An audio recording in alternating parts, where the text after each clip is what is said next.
Hey guys, Tarke here, and since the rip of the puncture character yesterday, which if you've missed, go check that out on my channel, I've needed to come up with a new build. So from the last video you can tell I was pretty upset about that character ripping. I was really looking forward to seeing it in action.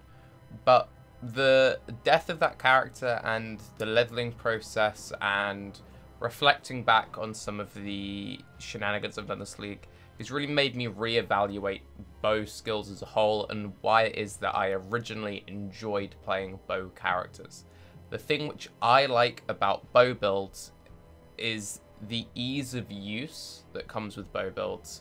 The fact that you have access to a lot of utility skills, you're centered in a position in the tree where you have options to pick up cool keystones, for example, stuff like Druidic Rite and Primal Spirit, getting a nice flask utility, having actually a pretty smooth leveling experience if you build them correctly.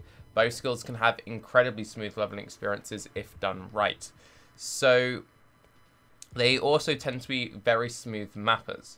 And the way that I've been approaching a lot of my more recent build ideas was either trying to build around a particular gimmick, as we saw with the block build, which then tried to be a salvage case into the Slayer, and then trying to do extreme examples. So for example, the last build, the whole duration thing, was taking a very powerful build concept and then trying to push it to an extreme with duration, allowing me to do it on a slightly cheaper budget. Now, while all of those, are great ideas or fun concepts, they don't really incorporate what it is that I enjoy about bow builds: a smooth, fast mapping experience with utility. That's what I like about bow builds. I like the smoothness of the gameplay. Now, with that in mind, I have decided that I'm going to continue with another bow build before we go into Null's Inclination. My main issue with Null's Inclination is there's either one of two ways of doing it. You either basically remake my last character point for point on the skill tree, and the only reason you have the Null's Inclination is to put a couple of minion support gems in there to just tank things for you, and you basically just have a more effective Decoy Totem. Because you have a Decoy Totem, you have some animates, you have an SRS or two, and you have some skellies just doing sod all, and that's it. And you put some corpse, explosions in there by having an offering, which makes your minions slightly less terrible, but exposure is there for corpse destruction. Or you go the whole hog and you do the necro stuff, and then you actually have a very well-rounded, balance between both your damage and your minions' damage. But again, cool idea this late into the league, after the last character. I just wanted something fun, I wanted something smooth off the bat. So we went with Deadeye. Deadeye is like the ultimate league start character. Obviously it's very late in the league. I'm going to be using a bunch of pre-built gear, pre-built currency, so on and so forth. But the reason why Deadeye is such a good league starter, and I'm also going to try and test this next league at the start, is you just get a lot of damage. Attack speed, proj speed, attack speed, proj damage, attack speed, proj damage, +1 chain. Chain is like the ultimate map clear skill. You can do more crazy stuff with pierce and double dipping and poison, but it's not really needed for just making a smooth, efficient map clear character. Chain has always had better map clear than pierce. It just always had, especially with skills like LA, which is the main skill I'll be using. Arc 2 proj damage, proj attacks gain additional 30% more damage. Arc 2 progs damage, flat accuracy is amazing, radius is amazing, skill 5 additional projectile. This is old school LA blast rain, getting all this, proj damage, getting the AoE, getting the chain. Very, very powerful. Now, another thing we're doing to keep the build powerful, we still do use poison because poison is a stupid mechanic, but we're basically using poison as a supplement to boost our single target. We're not going crazy with the double dipping. We're not doing pierce and drill neck because this probably won't survive into the next patch. We are doing old school Voltaxic LA. Voltaxic is still good. I played Voltaxic post-nerf. It's still perfectly doable. It's very, very cheap. You can pick them up for a couple of chaos. I picked up 2 very high rolls. 1 for 1C, 1 for 3 fusing. Yeah, that's pretty good. Because it's non-pierce, it means that we can just run a really juicy, rare quiver with stacked, weapon elemental damage, crit chance, crit multi, crit chance base, get a 100 fat life on there, and it's like, seems good. Because we're using Voltaxics, we can still use the same ideas we had with the last character, where we have a weapon swap single target AoE and use a Comb's Heart as our best on slot chest. We have very high life. We still have points remaining in the tree, and I've picked up a lot of fluff. In the last build, because we were chasing the duration, we had to cut all the utility from the tree to make it work. So as you can see, we've managed to pick up Druidic Rite, Flask Charges gained, Flask Charge Rage. We've managed to pick up Primal Spirit, Flask Charges gained, Flat Strength, Flat Int. It makes the character much more well-rounded. It makes it much easier getting gear. We don't need to worry about chasing stats so hard. We get Quick Step just for a bit of extra attack and movement speed. Just to, again, we're going for like a smooth mapping character which has the damage to do bosses. We're not going for what is the most efficient Shaper killer. We're going what is the most enjoyable character we can make, which is still proficient. We still have points to play around with. If you want to cut some of this Flask utility, if you want to cut stuff like Quick Step, you can come into Marauder Start to push the life even higher, get even more regen if you plan to do, you know, more lab-centric content, or you don't like playing Blood Rage with just under 4%. Most people do Blood Rage with 3.6% life regen, and you have Leech and it's like whatever. You have the option of picking up Vaal Pact if you need it. It's not needed in terms of Reflect, it's purely just if you like the Vaal Pact experience. You also have the option of coming up this way, getting more Int, getting Britain and Blood, and getting Arcing Blows. Arcing Blows is pretty efficient, just damage scaling. It doesn't do crazy double dipping damage scaling, but in a world where double dipping is dead, these are very efficient points, and most builds would probably come up this way. Get the extra in, get the extra life, a little bit of strength in there, and just get some very juicy damage. Voltaxic is only 60% conversion these days. It's still more flat chaos than you'd get on nearly every other bow, but you know, you still have that 40% floating lightning damage, and you know, this just makes that a little bit better.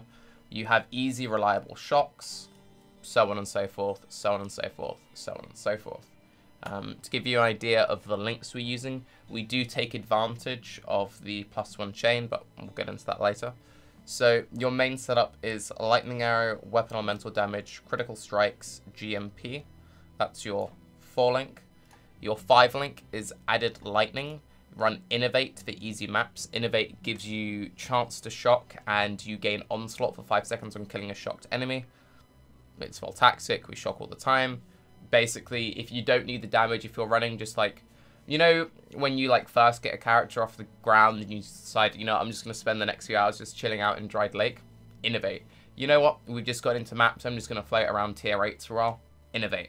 You know what, we've pushed up the red map, so now in the high 90s, I want to just, you know, zone out, go back to some 8s, run some 10s, Innervate. Innervate.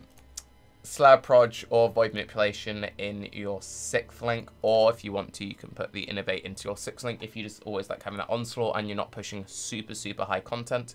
If you do run Innervate in your 6th link, when you do get to high content, you can drop it out for crit multi. It will do less damage than Slower Proj or Void Manipulation, but that's that. Slower Proj will out DPS Void Manipulation in most cases, and by most, I think pretty much every single. The advantage of Void Manipulation, some people just don't like the playstyle of Slower Proj. They just they feel like it slows the playstyle too much, in which case, you know, you can use Void Manipulation instead. For Weapon Swap, we'll have Blast Rain, faster attacks.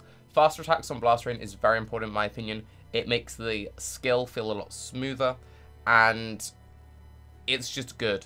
Just run faster attacks in your Blast Rain, it's just nice. Also, King of the Hill, the knockback, makes it more consistent, so on and so forth. Just, I like faster attacks in Blast Rain. You can sub that if you want to. Weapon Elemental Damage, Concentrated Effect, is your 4 link.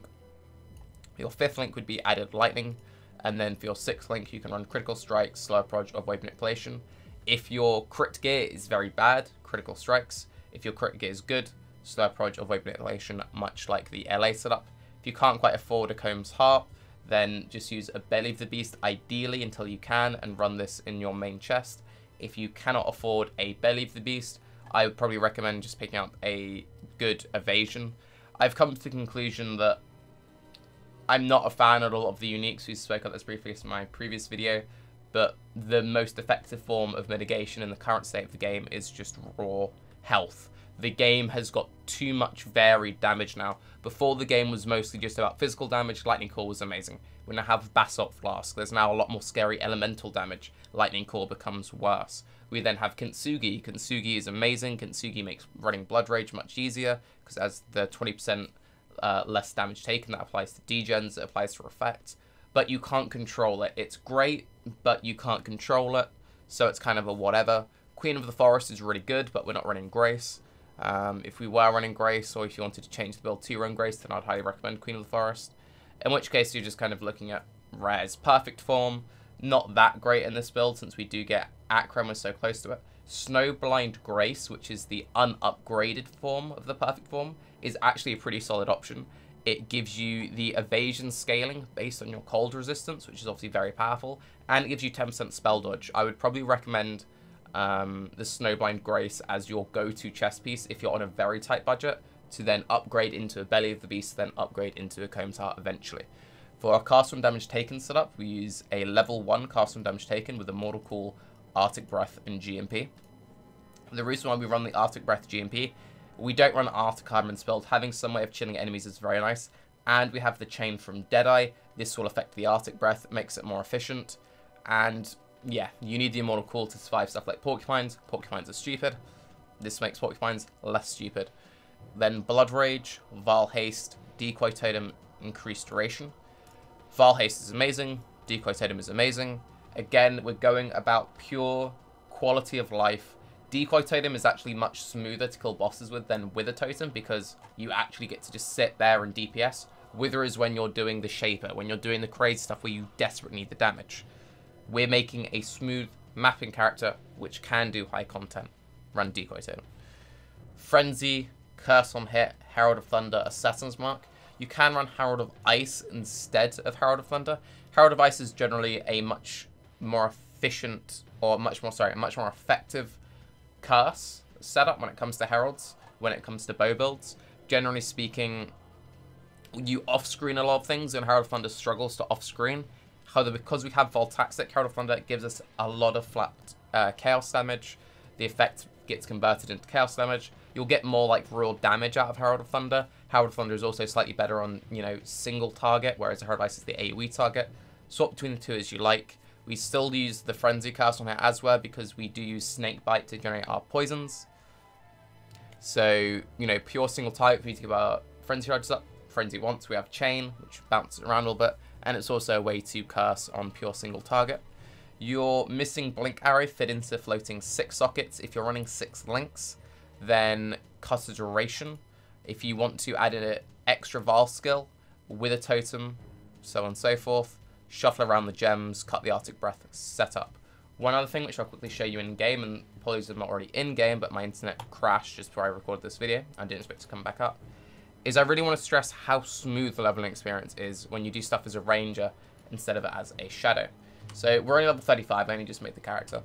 And if you just look at the skill tree, at level 35, we have just so much quality of life.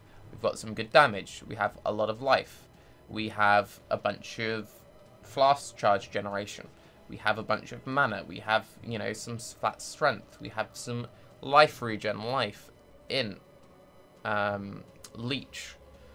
Static Electricity. Static Electricity, I don't recommend using this in the finish build, but you would use this leveling and until you can afford GG jewels across the board. A GG jewel for this kind of a build would be something kind of like maximum life, any missing attributes or resists you need to get any weakness cap. Then you want stuff like projectile damage, crit multi with lightning skills. If your crit chance is low, you can get some additional crit chance with the jewels. Again, this is mostly a lightning arrow base, so crit multi with lightning skills, crit chance with lightning skills is available, but remember that won't apply to your blast rain, so be a bit careful with that. One other thing I'll quickly say, just as I said, you can actually level very smooth in this kind of a setup. Highly recommend using the Tempest. The Tempest gives you 100% increased lightning damage, bunch of flat lightning and attack speed. This is the upgraded version of Stormcloud. Pick them up for like a chaos. Boom. Off the bat. Use whatever, just like whatever pieces here and there. I highly recommend getting a reduced fast charges belt early. You can get something like this, which just gives 88 life, reduced fast charges used. I just had one lying around. Equip at level 24. Seems good. Rock some Elrion jewelry. Wanderlust, pretty standard stuff. Hires Bite, Goldrum. And you just zoom, face roll everything. Again, for leveling, Lightning Arrow, LMP, obviously put GMP when you can get it. Added Lightning, Weapon Elemental, faster attacks, and then Innervate. Innervate is really juicy just because getting that onslaught while leveling, so smooth. Make sure you have an Alchemist Quicksilver of Adrenaline, or you can have, you know, increased effects. Always level with at least 1 or 2 Quicksilvers of Adrenaline. I really like Quartz Flasks. I think they're super underrated. This is a 12% dodge and spell dodge. It gives you phasing, really nice and breach. Has good usage, decent uptime. Same thing with Sib Knights, just very great. And then obviously bog standard life setup. Other items which I'd recommend, so on and so forth for this kind of character. Ignore this. This is just, I ripped my last belly of the beast, so I'm just going to use this until I swap into my combs, which I have lying around. It's 0 step, very powerful item. Getting that spell dodge is amazing if you can afford the resists. If you can't afford the resists, just use a rare pair of boots. Snakebite is how we're generating our poison. That's basically that. Voltaxics, here are the 2 Voltaxics that I picked up for a Chaos and 3 fusing each. I need to link them up for my weapon setup. This is an example of the kind of quiver you want. This isn't a perfect quiver. You can get better quivers than this. But it gives you an example. You know, a lot of crit chance, some multi, high life, some wed. Costs like 1 or 2 chaos. I'm going to use Star Conjures as my helm over a Rat's Nest. This gives some crit chance, less crit chance than a Rat's Nest, but it gives me 100 flat life. I'm trying to make a tanky, well-rounded character, not a 4k HP build. You can mess around with Devotos if you want to. You can mess around with Rat's Nest. I'm also going to probably use Voice of the Storms as my one piece which doesn't have life on it. Everything will have life. The reason why I'm using Voice of the Storm over, for example, a Rat's Nest is it's a very easy way to get crit chance early on. You can level with it, and then once the rest of your gear is good enough, drop the Voice of the Storm or the Choir of the Storm. I'll mess around with both. Getting the increased lightning damage is kind of cool. Getting the level 20 lightning bolt. We have some scaling. It will mostly get converted to chaos. It might actually be pretty powerful. But this is basically, we're going to use this as a gear patcher upper and then eventually have rares throughout with just high life, high multi, high crit. But yeah, this is sort of the base package. Yeah, that's basically it. One other quick thing, just to refer back to all this Xbox controversy. In case it wasn't that clear in my last video, I'm kind of on the fence about the whole thing. While I did take the piss out of the trailer a bit, that's mostly just because, you know, I'm a film student, I have a degree in film, and, you know, I've taken animation classes, and watching that dude kicked off the boat looks kind of cringe. I think there is definite good and definite bad which can come from the Xbox port. The potential boost in the community as a whole, obviously we'll have 2 separate player bases with 2 separate balances, so on and so forth. But as a content creator, you know, my potential audience just skyrockets by more people playing the game. So in that sense, you know, I'm very much for the Xbox. One thing which does slightly worry me, however, is it doesn't matter how much you say that they will be 2 completely separate realms of balance and nothing will affect one or the other. If you're in the boardroom and you're talking with, you know, your team and someone's designing this really cool boss fight or this really cool boss room or this, that, and the other, on some level, somewhere, you're going to be thinking, even if not, right in the forefront, well, how would this play out on X? And by X, we mean the Xbox. How would this kind of function? Well, you know, how would this sort of mechanic work? How's this going to go? Okay, we need to see how the targeting will work. If I had an Xbox lying around, I'd probably be pretty excited. Just because I like the idea of trying an ARPG on a controller. Not because I like ARPGs on controllers, but mostly because when D3 got released on console, that was something I really wanted to try, and I never had the chance because I didn't have a console. If I had a console, I know it's free to play. It's been confirmed now. We don't know how the MTX model will work. We don't know how trading will work. But, you know, there's potential interest there. One other thing, the game needs trading to function well. And hopefully they've managed to implement some kind of core trade system or trade improvements to make the Xbox version work, which could move over to the PC version. So there's maybe improvements there. There is always the risk that if the Xbox market ever overtook the PC market, you then have, you know, a shift of, well, where do my priorities lie as a designer? Do I design for my core audience, the original, like the OG audience, or do I, you know, focus more on the larger audience, so on and so forth? And the reason why I mentioned that is, if your largest audience is Xbox, or they're fairly even, and the Xbox UI is perfect, then there's very little reason to then sink a lot of development time into improving some of the core UI features of the PC. One other thing briefly to note before I end up this video is on the Xbox client, their health bar was at the top and they had their buff bar in a straight line. Again, buffs and debuffs all on a straight line. This for me is a big disappointment because for a very, very long time, the PvE community has been shouting, can we please have a separate buff and debuff bar? Please, it would make the game so much clearer. You could have, you know, auras, flasks, temporary buffs, debuffs, so on and so forth. Evenly break them down. They'd use up much less screen space to be much clearer. Maybe a way to toggle off the display of auras. The fact that none of that made it into the Xbox client, and you can see that for the Xbox client, they've made a new custom UI. So they designed a new UI with that in mind, right? They're not going to design a new UI from scratch completely and then completely rework it a month later or 2 months later or 6 months later to then have separate buff and debuff indicator. That not being the case on the Xbox makes me think we will never get separate buffs or debuffs, or if we do, it's going to be a very, very long way away. For the people saying that, you know, that's it, GGG is dead, this company's whatever, like, I mean, come on. This is pretty exciting for them as a company. If you can get your game to more people and, you know, it's the Microsoft exclusives, they're probably getting a really big paycheck. That has a lot of potential good for the company. It has the potential for that extra revenue to go into improving both games. Potential for good, potential for bad. At the moment, I'm kind of going to stay back from it all. I'm not going to, you know, join the pure hate club or the pure praise god. I'm generally someone who likes to approach things with pessimism. The reason being is if I go into most things expecting the worst, I can only be pleasantly surprised. So right now I'm going to withhold a lot of judgment as I do trust GGG as a company. I mean, just look at the raw amount of MTX. I am a whale. I cannot afford to be a whale. I've sunk way too much money into this game. I like to think that, you know, development money hasn't been siphoned off one platform to help another, but we can only see with time. I'm Tarke. This is Tarke Deadeyes, and I will see you all soon. Voltaxic OPOP, PogChamp.